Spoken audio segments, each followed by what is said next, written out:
Hey, welcome back to the channel. Today I want to talk about emotional maturity.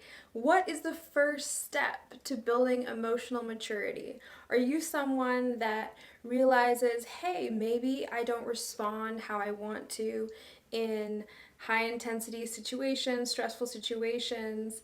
How do I build more emotional maturity? How do I respond instead of react? I think everyone can work on this and it's an ever evolving process. So let's get into the number one first step to building emotional maturity. You guessed it, it's self awareness. So, self awareness basically means I'm aware of my actions, my behaviors, and I'm willing to objectively observe them with no judgment, with compassion. I can look at myself and be like, hey, why am I doing this? Why am I getting, let's say, angry or defensive in this moment with my partner when we're having a conversation? That's self awareness, right? So, to build emotional maturity, we need to have self awareness, number one. And number two is identify how you're feeling. When we can identify how we're feeling, if I wake up in the morning and something happens, like the last piece of bread is eaten from my favorite, bread box. I don't eat bread, but let's say it's like raisin cinnamon bread and I really want it in the morning and my partner ate it all and it's not there and I'm pissed off. I'm annoyed. I'm like, why didn't you go buy more, right?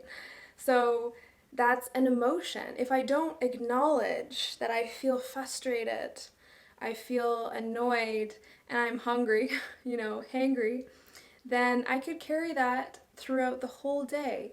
And it could throw my whole day off because of a piece of cinnamon raisin toast, right? So being self aware and identifying how you feel. What is the emotion in that moment? What is the emotion that's most prominent? Throughout our entire day, we will go through phases of different emotions. That's human, it's normal, and it's healthy.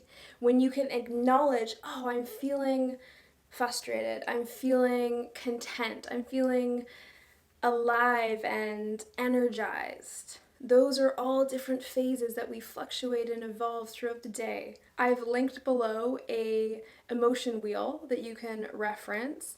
It's from positivepsychology.com. I have no affiliation with them. It's just a place you can start. You can print it out, put it on your fridge, and start to identify your different feelings that you go through throughout the day.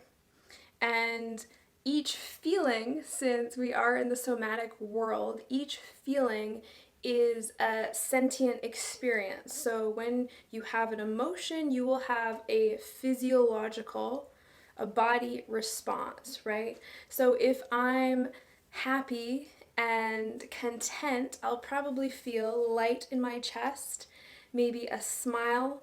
The muscles in my face will change, maybe my eyebrows will change, right? That's the physiological response to being happy and content.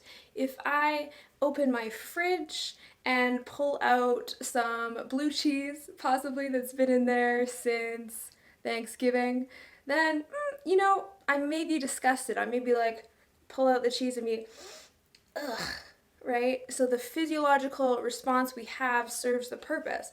In terms of disgust, what's going to happen? My nostrils will go closer together to protect against the fumes from the cheese, the particles, and I'll kind of pull my face back and be like, ugh. That's an emotion. So as you identify and learn how to identify your emotions, link that up with your physiological response that goes right along with every single emotion. We tend to think that an emotion is a mental process. It's not. Yes, our brain is involved. Our body is also equally involved. So as we can identify our emotions using our self-awareness, pausing, oh, I feel excited in this moment. oh, maybe there's some butterflies right in my kind of sternum area here, right? And what happens if I just pause and let myself feel that? I invite you to do the same. This is how you build emotional maturity.